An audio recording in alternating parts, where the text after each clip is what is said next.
By Romeine hoofstuk 2. Romeine hoofstuk 2. Nou ons het gekom aan die einde van 2025. En hierdie jaar, soos wat julle sal onthou, het ons gefokus op geestelike groei en ook dan ons heiligmaking. Nou vandag is die laaste Sondag vir hierdie jaar. En ek sal graag afsluit met 'n onderwerp vandag. So dit gaan 'n onderwerp boodskap. Ons gaan nie 'n teks uitlees soos ons normaalweg doen nie. Dit gaan 'n onderwerp wees wat ons hanteer vandag. Het gaan 'n bietjie moeiliker wees, so julle moet my pen en papier uithaal en baie aantekeninge maak. Maar ek wil graag hierdie onderwerp met julle hanteer vandag, want die onderwerp gaan oor om ons te help om teen sonde te stry.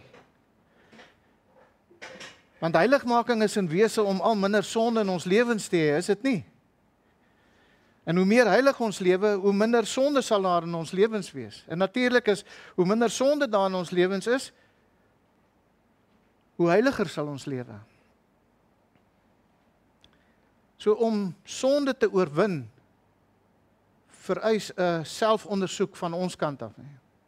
Soos wanneer ons byvoorbeeld die nagmaal vier, dan sê die woord van God vir ons in 1 Korintiërs 11 vers 28, dat ons moet onsself beproef en dan so van die nagmaal gebruik.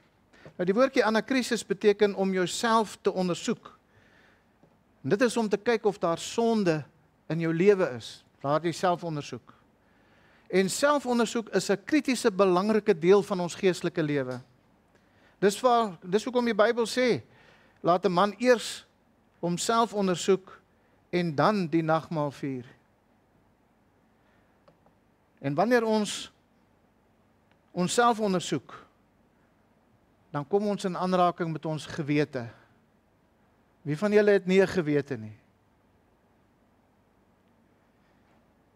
En dit is wat ek graag wil aanspreek vandag.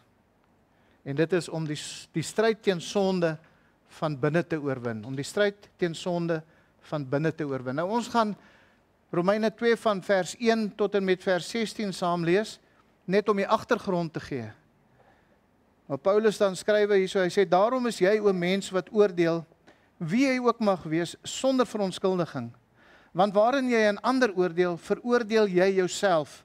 Want jy wat oordeel, doen dieselfde dinge. En ons weet dat die oordeel van God na waarheid is oor die wat sulke dinge doen. En meen jy, o mens, wat hulle oordeel, wat sulke dinge doen, en dit self doen, dat jy die oordeel van God sal ontvlug?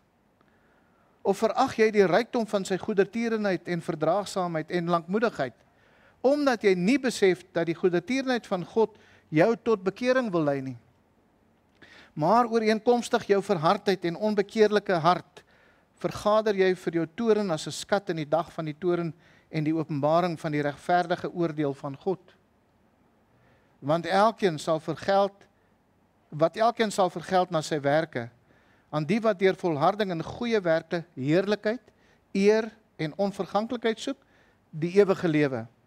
Maar aan die wat eiesinnig en aan die waarheid ongehoorsaam, maar aan die ongeregtigheid gehoorsaam is, grimmigheid en toorn, verdrukking en benoudheid oor die siel van elke mens wat kwaad doen, oor die Jood eerste en ook oor die Griek. Maar heerlikheid en eer en vrede vir elkeen wat goed doen, vir die Jood eerste en ook vir die Griek. Want daar is geen aanneming van die persoon by God nie. Want almal wat sonder wet gesondig het, sal ook sonder wet verlore gaan. En almal wat onder die wet gesondig het, sal deur die wet geoordeel word. Omdat nie die hoorders van die wet by God geregverdig is nie, maar die daders van die wet geregverdig sal word. Want wanneer die heidene wat geen wet het nie, van nature die dinge van die wet doen, is hulle vir hulle self 'n wet, al het hulle geen wet nie. Omdat hulle toon dat die werk van die wet in hulle harte geskrywe staan, terwyl hulle gewete saam getuienis gee, en die gedagtes mekaar onderling beskuldig, of ook verontskuldig, in die dag wanneer God die verborgde dinge van die mens deur Jesus Christus sal oordeel, volgens my evangelie. Ons wil kyk vandag na hierdie onderwerp van om die stryd teen sonde van binne te oorwin, maar ons gaan fokus net op vers 15, wat vir ons sê, omdat hulle toon dat die werk van die wet in hulle harte geskrywe staan, terwyl hulle gewete saam getuienis gee en die gedagtes mekaar onderling beskuldig of ook verontskuldig. En om hierdie versie net mooi in konteks te kry, kyk ook net wat sê vers 14, want vers 14 sê, wanneer die heidene wat geen wet het nie, van nature die dinge van die wet doen, is hulle vir hulle self 'n wet, al het hulle geen wet nie. Nou ons gewete is van kardinale belang as ons sonde wil oorwin. John MacArthur het 'n boek geskryf, Vanishing Conscience, juis om hierdie probleem aan te spreek waarin ons vandag lewe, is dat die mens se gewete word al hoe meer en meer onderdruk of doodgemaak of vernietig. En in daardie boek, wat nou hoofsaaklik handel oor hoe die wêreld, die samelewing dit reg gekry het om die mense gewete dood te maak. In daardie boek vertel hy die verhaal van 'n Avianca jet wat so 'n hele klompie jare terug in Spanje neergestort het.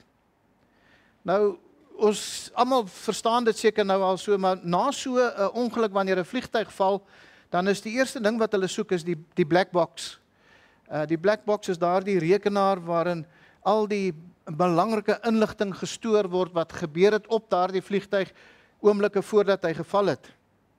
En daarom is dit belangrik om hierdie black box in die hande te kry, want hulle wil graag uitvind hoekom die vliegtuig geval het, wat het veroorsaak dat hy geval het. Nou wat so interessant was omtrent hierdie Avianca jet was dat toe hulle die black box gekry het hulle die opname teruggespeel en hulle het gehoor dat minute voordat die vliegtuig in 'n berg vasgevlieg het, was daar die skril rekenaarstem van die vliegtuig se waarskuwingsstelsel wat gesê het, pull up, pull up, pull up, pull up. En om een of ander onverklaarbare rede snou die vlieënier die waarskuwingsstelsel toe, shut up gringo, en hy sit die skakelaar af.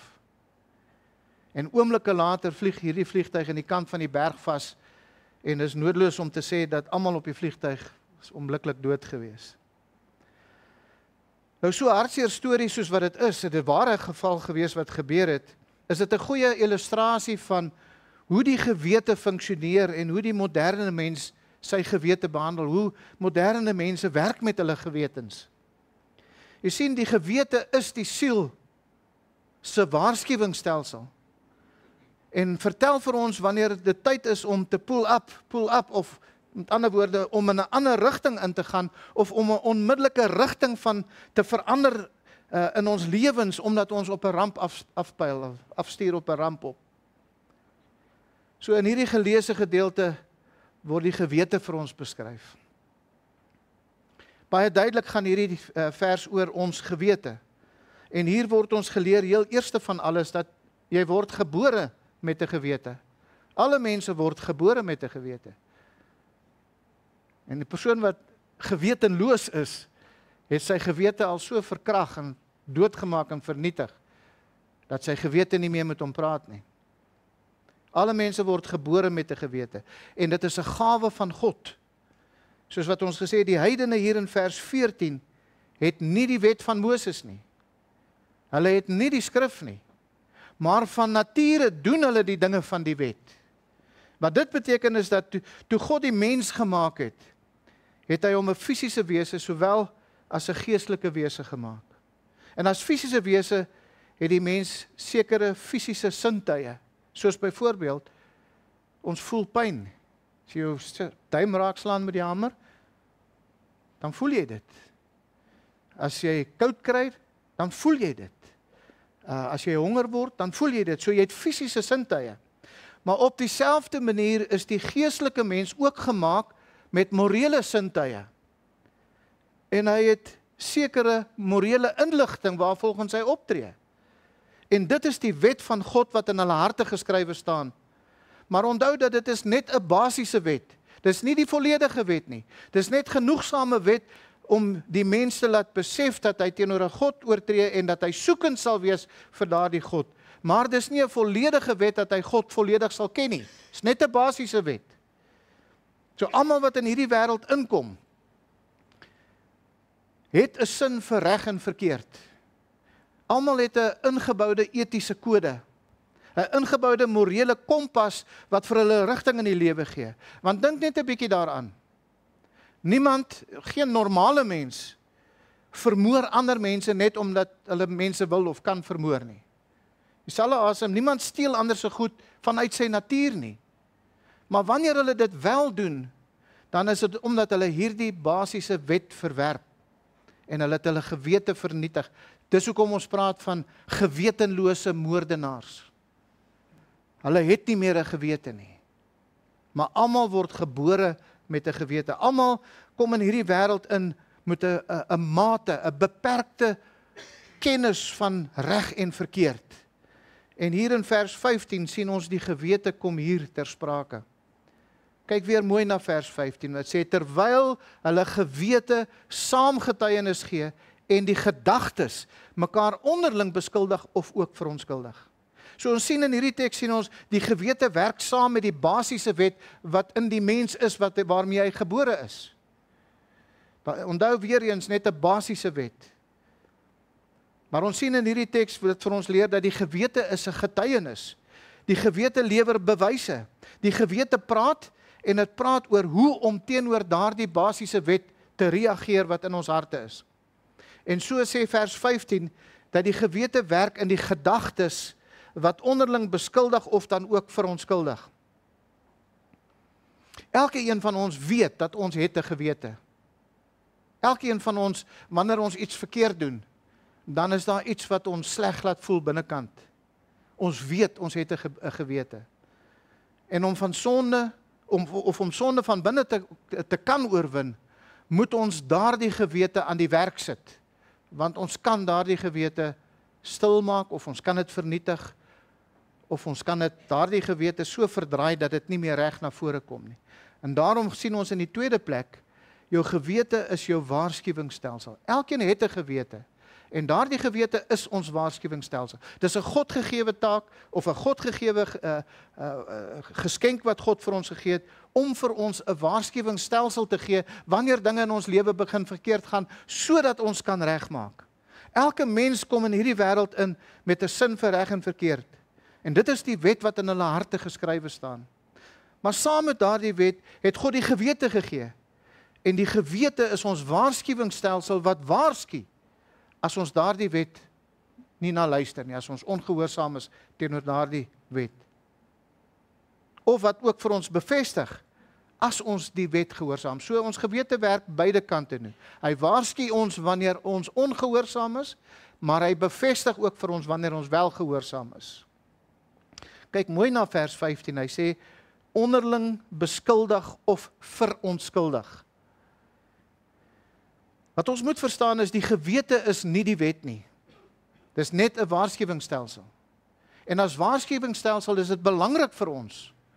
Want wanneer dit vir ons sê, pull up, gee dit kritiese inligting, dit gee belangrike inligting vir ons deur, wat ons waarsku om, as ons in hierdie rigting voortgaan, wat ons mee besig is in ons lewens, dan sal ons in 'n dodelike gevaar inbeland.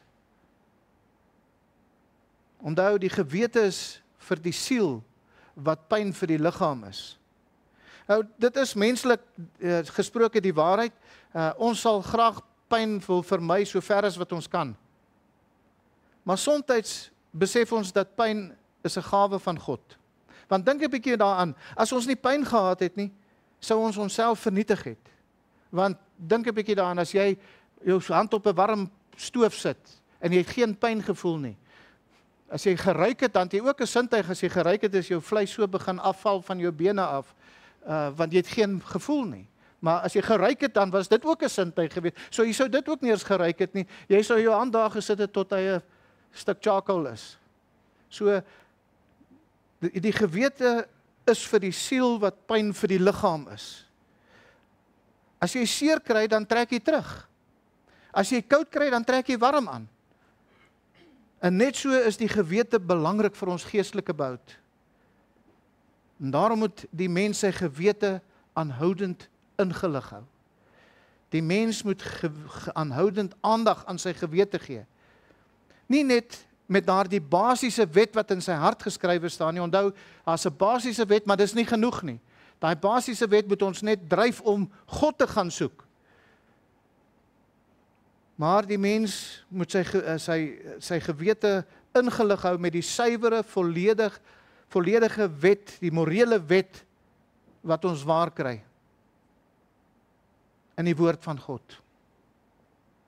Byvoorbeeld, as ek julle net 'n voorbeeld uit die Bybel uit kan wys, in die proses van kinders grootmaak, leer ons die wet van die Here aan ons kinders, soos wat die Here vir ons, die Heilige Gees, dit opgeskryf het in Deuteronomium 6 vers 6 en 7, waar hy sê, en hierdie woorde wat ek jou vandag beveel, moet in jou hart wees, en jy moet dit jou kinders inskerp en daaroor spreek, as jy in jou huis sit, en as jy op jou pad is, en as jy gaan lê, en as jy opstaan. Met ander woorde, ons leer hierdie wet van God aan ons kinders op elke geleentheid en in elke gebied van die lewe. Ons leer hulle omdat ons wil hê dat hierdie basiese wet in hulle harte versterk moet word en ontwikkel kan word om volledig te kan wees. Want hoe meer hulle weet omtrent die wet van God, hoe dieper word hulle verstaan van die woord van God. En as hulle die woord van God beter verstaan, het hulle meer waarheid om die gewete aan die werk te sit, wat hulle gaan waarsku wanneer hulle verkeerd gaan. En dieselfde in ons lewens. Hoe meer inligting die gewete het, hoe beter vir ons. Daarom moet ons verstaan. Ons is nie net gebore met 'n gewete nie, maar dis ons verantwoordelikheid om daardie gewete ingelig te hou met die regte inligting. Soos wat ons dan in die derde plek sien, jou gewete het die regte inligting nodig. Nie sommer net enige inligting. En ons moet versigtig wees wat ons in ons liggaam, in ons gewete inbring, toelaat. Want hier is waar die probleem inkom. Ons gemeenskappe waarin ons lewe in hierdie moderne tyd beveg dit. Ons gemeenskap onder die prins van die magte van die lig het twee doelstellings wat die duiwel wil regkry. Die eerste een is, gee die verkeerde inligting vir hierdie basiese morele wet. Onthou, hierdie morele wet moet gevoed word, hy moet groei, hy moet tot verstandigheid kom, hy moet tot volwassenheid kom.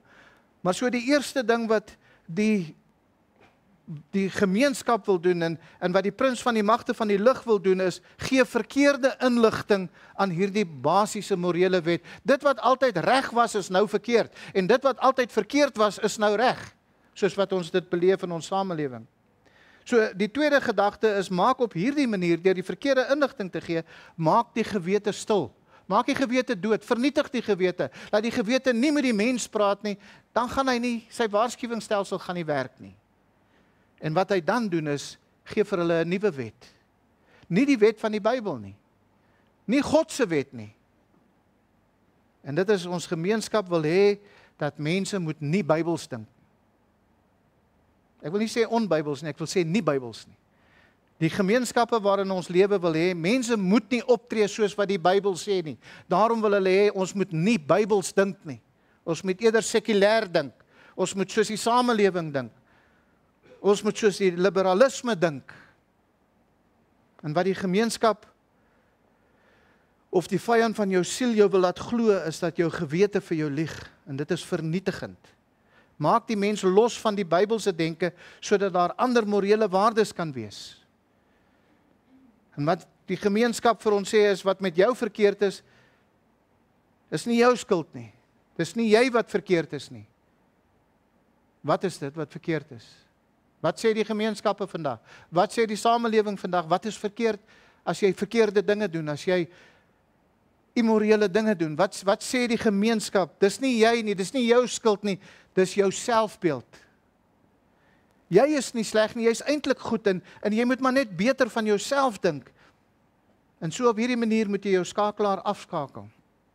Jy moet jou gewete stil maak. Jy moet vir jou gewete sê, shut up gringo. Die wysheid van ons tyd is ongelukkig die moderne sielkunde. Hulle sê dat skuldgevoel is amper altyd verkeerd en daarom skadelik. Skakel dit af. Moenie na jou gewete luister nie. Jy is eintlik goed en as jy iets verkeerd doen, dan is dit as gevolg van iemand anderste. Dis nie jou skuld nie. Moenie sleg voel daaroor nie. 'n Skuldige gewete, sê die gemeenskap vir ons vandag, is nie gesond nie. Dit moet nie toegelaat word nie. Skakel dit af. En so kry ons 'n gemeenskap vandag wat geleer word om nie na hulle gewete te luister nie. En wat met hulle gebeur is, hulle vlieg blind reg in 'n dodelike ongeluk in hulle lewe in. So onthou, die samelewing wil twee dinge doen. Gee die gewete die verkeerde inligting En op daardie manier, die tweede ding, vernietig die gewete. Wil nie hê die mens moet meer 'n gewete hê nie. Verkeerde inligting en vernietig die gewete. Die wêreld wil altyd Bybelse morele waardes verwerp. Dis hoe hulle dit doen. Hulle wil hê jy moet 'n kompromie maak met sonde. En dit werk om die gewete stil te maak, en dit is dubbel gevaarlik. Want onthou dat die gewete is die siel wat oor homself nadink. En mense is die enigste skepsels wat oor hulle eie gedagtes kan nadink. Diere kan nie oor hulle self nadink nie. Dis net die mens, God se skepping, wat kan nadink oor sy eie lewe. Wat kan redeneer waarom hulle dink soos wat hulle dink. Wat hulle motiewe kan verstaan en wat morele selfondersoek kan doen. En dit is 'n Godgegewe gawe. Dis 'n geskenk van God af. Hierdie aangebore vermoë tussen reg en verkeerd te kan onderskei, kom van God af. Die aangebore vermoë om te weet ek gaan in 'n dodelike berg vasvlieg, is 'n geskenk wat God vir ons gee. En wanneer jou gewete jou aankla, veroorsaak dit gevoelens van skaamte of van spyt. Hulle sê mos spyt kom altyd te laat. Gevoelens van skuld en selfs van vrees. Want daardie persoon dink dat iemand hom altyd dophou. En dit bring gevoelens van angs en dit bring gevoelens van skande en selfs van depressie. En hoofsaaklik van depressie.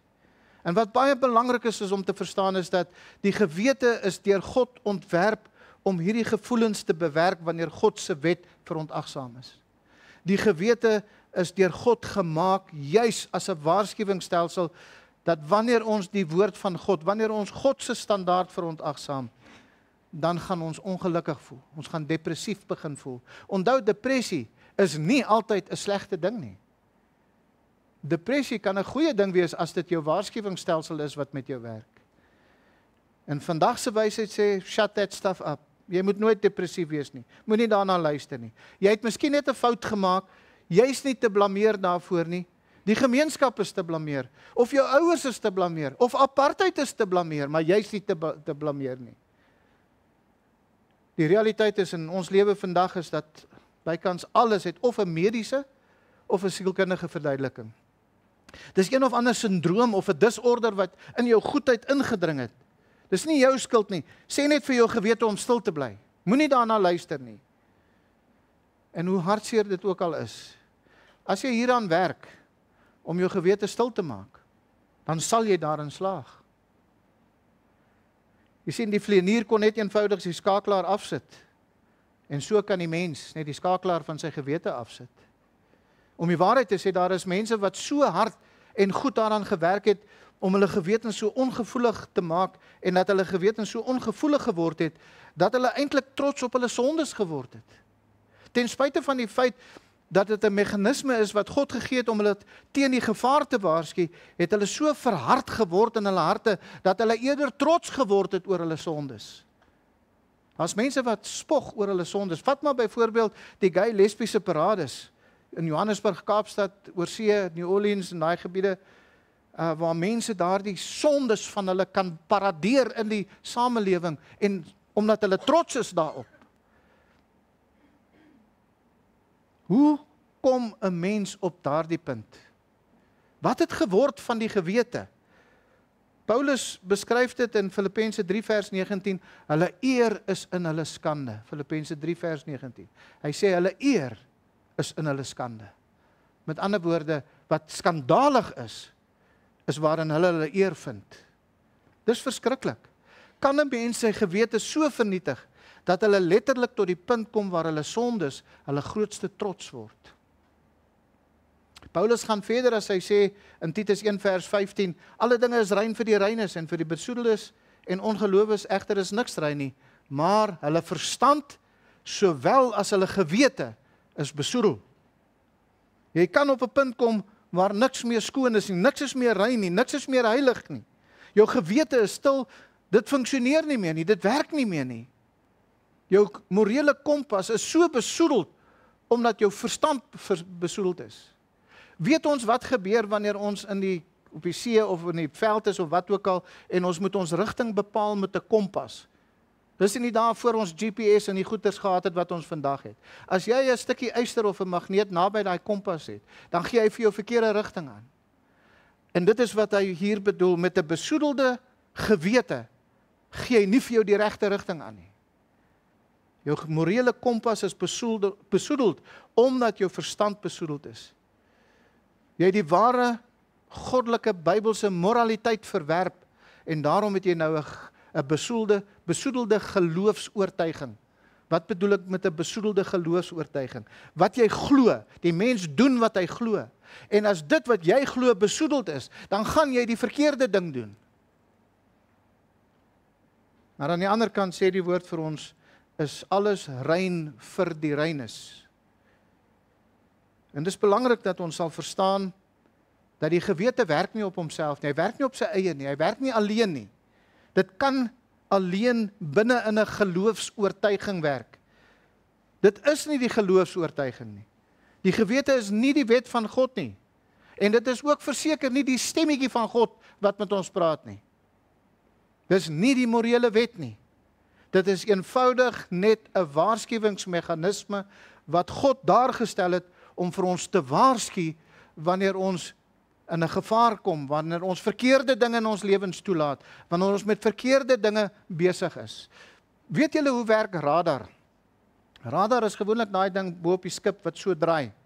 Nou wat hy doen is, hy stuur 'n sein uit, en daardie sein, as daar iets voor hom is, dan slaan hy teen daai sein vas, en hy kom terug, en die radar tel dit op, en hy wys 'n bliep hier op jou skerm, hy sê, daar's iets voor jou. Nou dit is presies hoe ons gewete werk.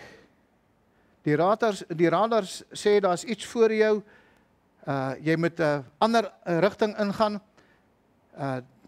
die radar sê vir jou, daar's gevaar voor jou, en as 'n berg voor jou lê, dan sê ons gewete vir ons, pull up, neem 'n ander rigting in. Maar die werklikheid wat ons moet verstaan is dat jy moet die feite reg sien, om die gewete reg te laat werk. Jou gewete werk saam met jou geloofstelsel. Hy is nie jou geloofstelsel nie, maar hy werk saam met jou geloofstelsel. Hoe meer jy van die woord van God weet, hoe meer inligting jou gewete het om mee te werk, hoe meer kan jou gewete jou waarsku. Maar onthou, selfs 'n moslim of 'n boeddhis het 'n gewete en voel skuldig as daardie geloofstelsel verontagsaam word. Elke persoon se geloofsoortuiging gee inligting vir hulle gewete. En 'n verkeerde geloofstelsel sal verkeerde inligting aan hulle gewete gee. Want onthou, jou gewete kan net reageer volgens dit wat jy glo. Jou geloofstelsel. En die Satan weet dit. Hy weet dat hy mense se lewens op 2 maniere kan vernietig. Nommer 1, deur hulle gewetensverkeerde inligting te gee. Hulle mag miskien 'n sensitiewe gewete hê, soos neem maar byvoorbeeld in die Bybelse tyd die Fariseërs, wat elke faset van die wet probeer onderhou het. Maar dit het hulle niks gehelp nie. Hoekom nie? Want hulle geloofsoortuiging was verkeerd geweest. Dit help die moslim en die boeddhis absoluut niks nie. Hoekom nie?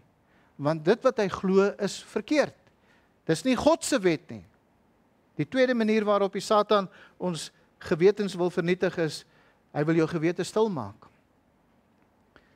En die gevaar hier is, die Satan kry vir jou om 'n kompromie met jou sonde te maak. En as jy lank genoeg jouself verontskuldig, as jy lank genoeg vir jouself sê, ag, jy's nie regtig so sleg nie, kyk, almal anders te doen dit. Dis wat die samelewing doen, dis hoe die mens is. Ons almal is sondaars. En God se genade is so groot, hy gaan my vergewe. En so, as jy dit lank genoeg doen, dan sal jou gewete stil raak. Baie vinniger is wat jy dink dit sal gebeur. Maar nog erger, die Satan kan beide vernietig. Neem byvoorbeeld 'n gemeenskap soos ons in. Gee vir hulle 'n valse morele stelsel. Maak reg verkeerd en verkeerd reg. En gee hulle 'n hele psigologiese siening wat hulle geleer word oor hoe om hulle gewetens stil te maak. En hulle het nie 'n radar of 'n waarskuwingsstelsel nie. En dit is ongelukkig die samelewing waarin ons in lewe vandag. Die gewete is die meganisme wat menslike optrede bepaal en voorskryf. En daardie optrede word bepaal deur die kennis en die inligting wat die mens het. En as daardie inligting nie reg is nie, dan het jou gewete niks, of die inligting het niks om vir jou gewete te sê nie. En jy het geen waarskuwingsstelsel nie. So om sonde van binne te oorwin, moet jou gewete nie net reg ingelig wees met God se waarheid nie. Dit moet in die 4de plek ook, jou gewete moet skoon en sensitief gehou word. Skoon en sensitief. So as ons net so vinnig kyk, ons weet ons het 'n gewete. Die gewete is ons waarskuwingsstelsel, is 'n geskenk van God af. Jou gewete moet die regte inligting hê. Hy het die regte inligting nodig. En dan nou, jou gewete moet skoon en sensitief gehou word. Nou hier wil ek dit so verduidelik. Julle almal weet wat is 'n skylight. Dit is daardie ding wat jy in jou dak inbou.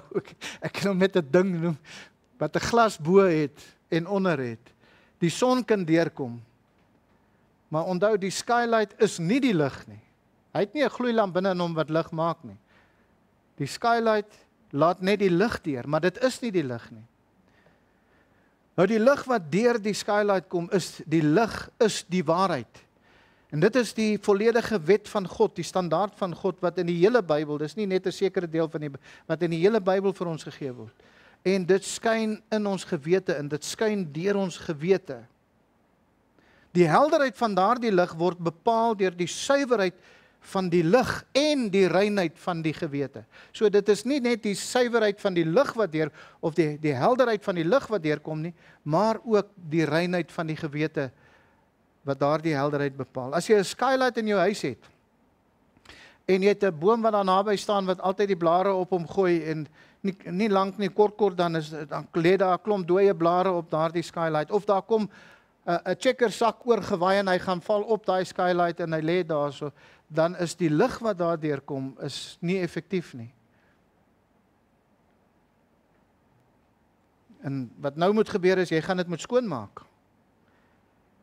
Want die helder lig kan net deurskyn as die skylight skoon is.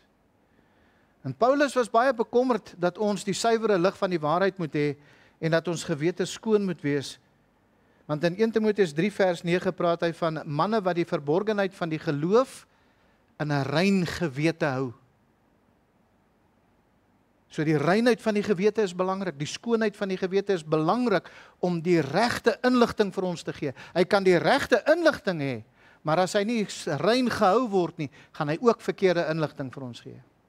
En hy waarsku in 1 Korintiërs 8, Paulus waarsku in 1 Korintiërs 8 vers 7, en daar praat hy van mense wat hulle gewete besoedel deur iets te doen wat teen hulle gewete is. Nou in daardie geval, in die konteks daar wat 'n groter konteks is wat ons miskien op 'n ander dag kan hanteer, maar daar gaan dit oor vleis te eet wat aan 'n afgod geoffer is, terwyl hulle in hulle gewete nie regtig oortuig is dat hulle dit mag eet nie.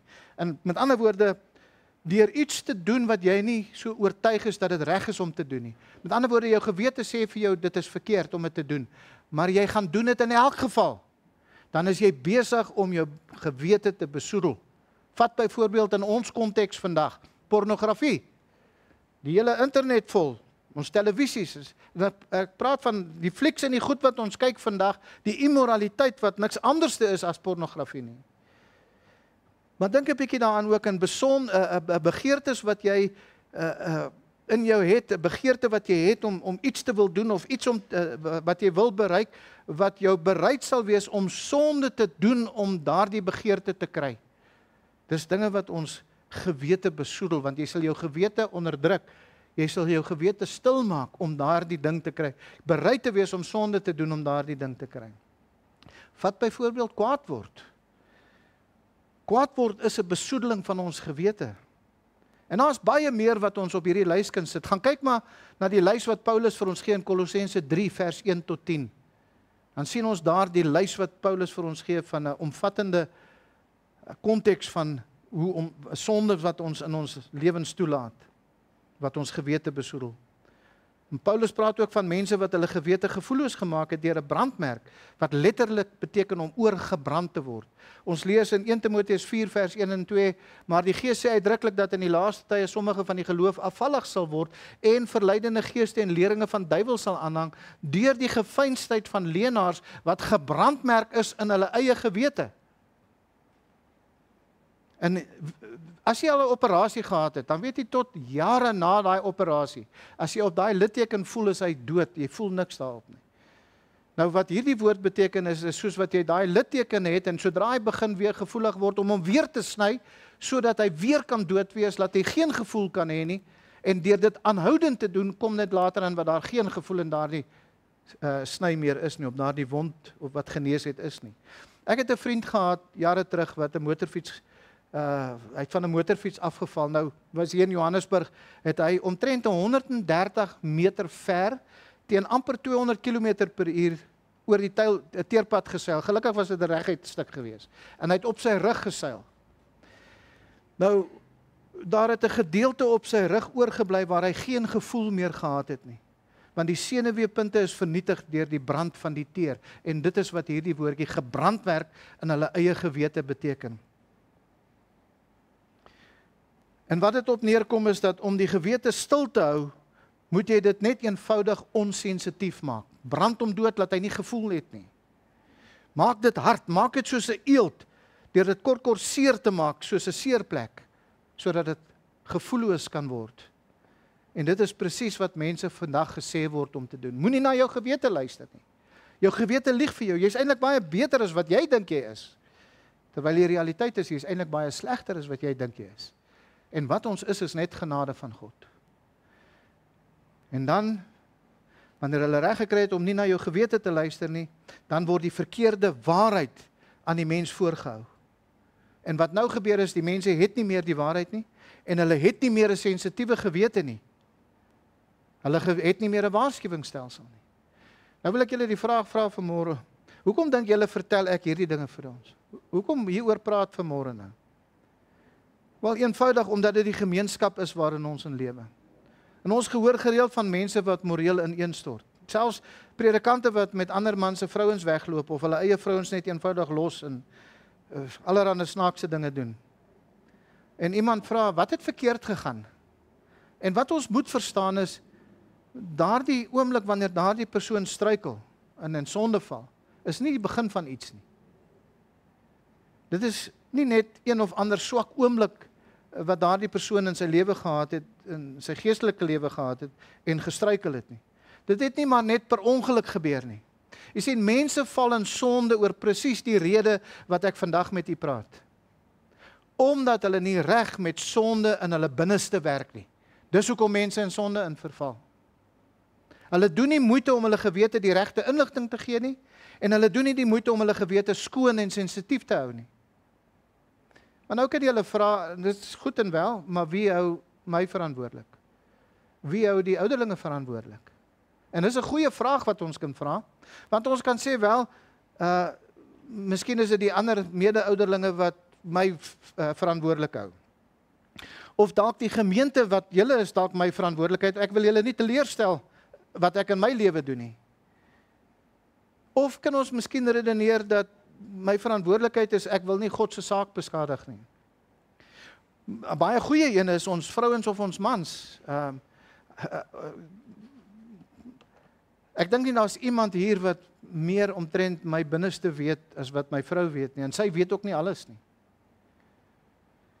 En dan is daar ons kinders wat die God liefhet wat ons verkondig, en daarom verwag hulle van ons dat ons moet lewe soos wat ons praat en wat ons sê moet ons lewe mos. Is dit nie? Ons moet mos die regte voorbeeld wees. Maar die realiteit van dit alles, mense, is dat dit is alles net menslike verantwoordelikheid. Nie een van daardie mense weet wat regtig in ons gedagtes aangaan nie. Niemand weet dit nie. Paulus het gesê in 1 Korintiërs 2 vers 11, want wie van die mense weet wat in die mens is, behalwe die gees van die mens wat in hom is.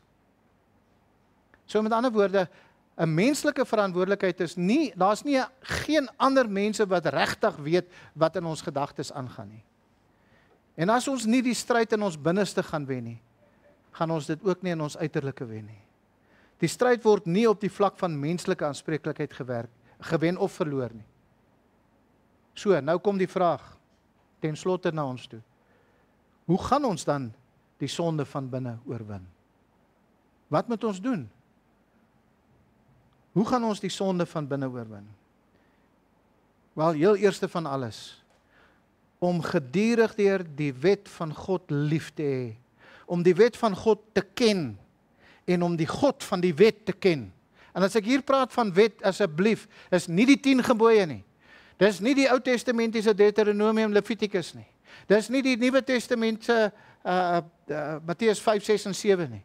Dis die hele Bybel, die hele woord van God. Dit is om God te ken en om sy woord te ken en om sy hartklop te ken. Dis die eerste plek, dis waar ons gaan begin om die sonde in ons binneste te oorwin. Ken God en ken sy morele standaard en sy wet en wat hy vir ons leer in sy woord. Die tweede ene is om jou gewete skoon en sensitief te hou. Hoekom is dit belangrik? Jy moet jou gewete skoon en sensitief hou sodat jy sal hardloop met die eerste impuls van jou gewete. Doen wat Josef gedoen het. Toe die sonde vir hom wil gryp, toe hardloop hy. Sy gewete was sensitief geweest en dit is waar ons moet wees. Want ons wil nie verkeerde inligting in ons gewete gee nie.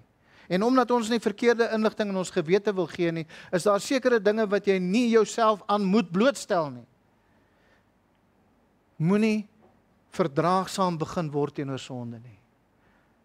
Die oomblik as jy in 'n sonde struikel, doen dadelik iets omtrent dit. Maar onthou, daar is sekere dinge wat jy nie in jou rekenaar wil inlaat nie. As jy jou ophou met pornografie op die internet, of na die populêre musiek van vandag luister met al hulle vieslike lirieke. Ek weet nie wat het van musiek geword nie. Of na die flieks kyk met al hulle immoraliteit wat daarin uitgebeeld word, asof dit reg is en asof dit goed is. Wees baie versigtig vir YouTube. Die dinge wat jy daar sien. Want hierdie dinge besoedel jou gewete en dit gee verkeerde inligting vir jou waar jou gewete mee moet werk. En as jy daardie stryd in die binnekant begin verloor het, dan is dit ook nie lank nie, want dit aan die buitekant sigbaar gaan wees. Want onthou, Jakobus 1 sê mos vir ons, dat welis begin in die hart, en dan bring dit die sonde voor. Onthou, jy kan nooit genoeg van die woord van God kry nie. Jy kan nooit 'n te hoë siening omtrent God en sy wet kry nie, en hê nie. En ek dink dit is een probleem wat ons vandag moet aanvaar, en dit is dat het ons nog 'n hoë siening oor wie en wat God is en sy wet is. En natuurlik ook God se heiligheid en sy heilige standaard vir jou lewe. Jy weet, dit breek my hart dat mense vandag na hulle kerke toe gaan en hulle kry hierdie wonderlike boodskapies van hoe goed dit met hulle gaan en hoe goed hulle oor hulle self moet voel, maar hulle kry absoluut niks wat hulle help om die stryd teen sonde van die binnekant af te oorwin nie. Nie 'n wonder dat mense in sulke plekke morele ineenstortings het nie. Dit is baie moeilik om sonde reg te verstaan in ons samelewing, omdat sonde al so verdraai is. Reg is verkeerd en verkeerd is reg. En deesdae is die kerke selfs eens te bang om teen sonde te praat. En in die proses help en versterk hulle eerder die sonde in die hart van die mens. En op hierdie stadium is dit belangrik om te sê dat dit nie saak maak hoe goed jy is om jou gewete stil te maak nie. Of om dit vol verkeerde inligting te prop nie. Want dit gaan nie vir ewig hou nie. Dit gaan net in hierdie lewe werk. Weet julle wat is die hel?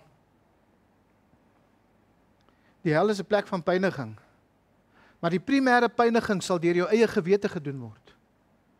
Die gewete sal eendag teen die sondaar draai met 'n woede. Die gewete sal presies en genadeloos wees vir ewig. Die gewete sal die sondaar in die hel vir ewig herinner dat hy of sy alleen verantwoordelik is vir die pyniging wat hulle vir ewig gaan deurgaan. Die mens in die hel se gewete sal vir alle ewigheid ten volle ingelig wees. Met ander woorde, hy gaan ten volle weet hoekom die persoon daar in die hel is en wat hy alles gedoen het. En dit sal in ewigheid nooit stilgemaak kan word nie. Jesus het die hel beskryf as 'n plek waar daar 'n geween en 'n geknars van die tande sal wees. Ons het dit vanoggend gelees. Dit is omdat die beskuldigings van die gewete nie stilgemaak sal kan word nie. 'n Man met die naam van John Fable het in die 17de eeu geskryf dat die gewete wat die sondaar se stang hier op aarde moes wees, word die sweep wat sy siel sal pynig vir ewig in die hel. Hoe gaan dit werk? Waar jou gewete nou vir jou sê, ag, jy is nie so sleg nie. Ag, moenie bekommerd wees nie. Miljoene ander mense doen dit ook. Jy moet nie bekommerd wees nie. Dis reg. Maar jou gewete jou nou gaan sê, gaan maar net aan. Moenie luister na jou gewete nie. Wanneer jy in die hel kom, dan gaan jou gewete vir jou al hierdie gevalle, al hierdie kere vir jou wys, waar die Here by jou kom stil staan het, wat jy die woord gehoor het, waar jy geweet het, waar jou gewete jou aangekla het, waar jy geweet het, jy is besig om in 'n berg vas te vlieg, en jy moet 'n rigtingverandering maak, en jy het gekies om jou gewete stil te maak. Daar in die hel gaan jou gewete vir jou sê, jy is hier deur jou eie skuld, jy kan niemand anders te blameer nie. Die waarskuwingsstelsel in ons gewete word dan die regter wat ons, mense wat in die hel is, gaan veroordeel. Die gewete sal die veroordeelde sondaar bewus maak dat hy vrylik, doelbewus en met vreugde gekies het om die lewe te lei wat hom na die hel toe gebring het. Dit sal hom dwing om die waarheid van elke beskuldiging teen hom ooit te erken. En die absolute regverdigheid van elke pyniging wat hy ervaar. Omdat hy was gewaarsku en hy wou nie luister nie, daarom verdien hy wat hy kry. Nou as jy die stryd teen sonde wil wen, is daar net 2 maniere waarop jy dit kan doen in werklikheid. Jy kan nie jou interne onsedelikheid vir ewigheid wegsteek nie. Daar's 2 maniere om die stryd van binne te oorwin. Die eerste een is, hou jou gewete ten volle ingelig. En dit is om 'n volle kennis van die ware wet van God te hê. Raak betrokke by die Bybelstudies. Ons sluit die jaar af in 'n fokus op heiligmaking. Maar dit beteken nie ons is klaar met heiligmaking. Volgende jaar wil ons meer fokus op die praktyk in die lewe om heiliger te lewe in werklikheid. En daarvoor om jou gewete ingelig te hou, moet jy meer van God se wet hê. Jy moet jou gewete vol van God se ware wet maak. En waar gaan jy dit kry? Deur Bybelstudies, betrokkenheid hier in die gemeente, betrokkenheid by die eredienste, by die Sondagdienste, by alles wat die kerk aanbied, raak betrokke. Elke geleentheid, ons het gelees vanoggend van 'n man wat 'n skat kry en hy begrawe dit en hy gaan verkoop alles om dit te kry. En dit is die gedagte hier, dat niks jou sal toelaat hierdie jaar wat kom, om nie by God se woord uit te kom nie. Om nie betrokke te wees, om geleer te word. Dat niks meer belangrik sal wees as om besig te wees met God se woord en sy inligting. Dis die eerste stap. Die tweede stap is, leer om te reageer op elke waarskuwing wat jou gewete vir jou gee. Wees sensitief vir jou gewete. Reageer onmiddellik met 'n sondebelydenis. As jy jou gewete vir jou sê, nou het jy iets verkeerd gedoen, maak onmiddellik reg. Moenie laat die son sak oor daardie verkeerd nie. Maar laat staan dadelik daardie sonde ook. Vra vergifnis en word versoen met enige iemand waarteen jy gesondig het.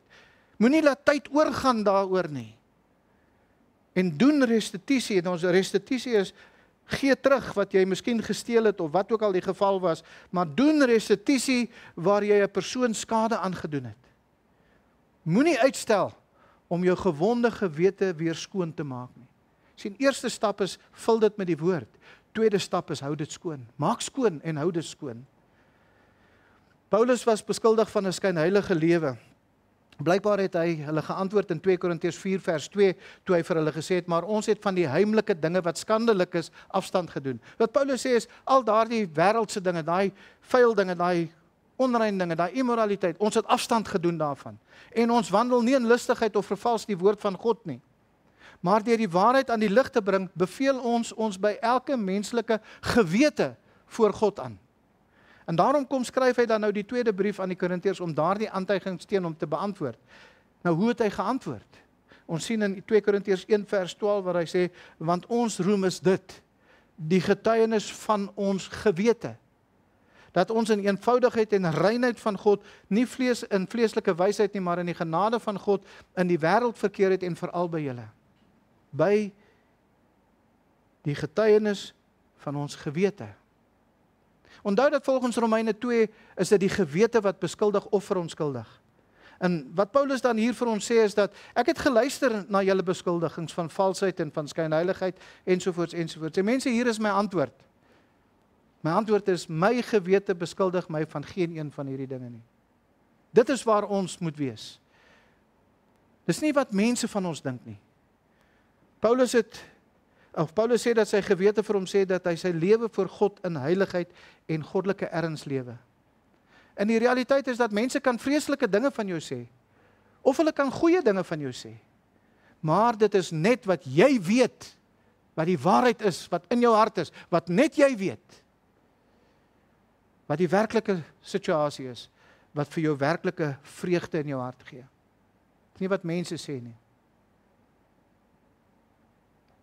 Maar ons wil kom is om saam met Paulus te kan sê in Handelinge 23 vers 1, broeders, ek het met 'n volkome goeie gewete voor God gewandel tot op hierdie dag toe. Sien, waar is ons aanspreeklikheid? By God. Daar is niks wat hy nie van jou weet nie. Daar is niks wat hy nie van jou sien nie. Daar is nie 'n gedagte wat jy kan dink voordat God nie geweet het nog voor jy daai gedagte gedink het nie. Daar's niks wat jy by God kan wegsteek nie. Paulus het die stryd van binnekant oorwin, waar die stryd oorwin moet word. En Paulus sê daarom dan ook in Handelinge 24 vers 16, daarom oefen ek my ook om altyd voor God en die mens 'n rein gewete te hê. Jy sien, dis nie iets wat ons kry en nou idle ons vir die res van ons lewe nie. Ons oefen elke dag om ons gewete ingelig te hou en ons oefen ons elke dag om ons gewete rein te hou. Wat hy sê is, ek werk om my gewete skoon te hou en ten volle ingelig te hou oor die woord van God. Dit is waar ons die stryd gaan oorwin. Want weer eens wil ek julle herinner aan Jakobus 1 vers 14 en 15. Elkeen word versoek as hy deur sy eie begeerlikhede weggesleep en verlok word. Daarna, as die begeerlikheid ontvang het, baar dit sonde. En as die sonde tot volle ontwikkeling gekom het, bring dit die dood voor. Dis hierdie gedagte van met 'n gedagtetjie wat die sonde geplant word. En nou bedink jy dit, en hoe meer jy dit bedink, tot op die ou ende baar dit die sonde.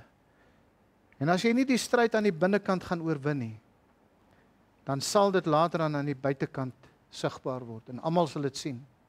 Charles Wesley het meer as 600 gesange geskryf, en hier is een wat hy nog nooit geskryf het nie, wat nog nooit gesing was nie, toe hy geskryf het, I want a principle within of watchful godly fear, a sensibility to sin, a pain to feel it near, help me, the first approach, the feel of pride or wrong desire, to catch the wandering of my will, and to quench the kindling fire before the logs ever get lighted. Let me quench it at the kindling level.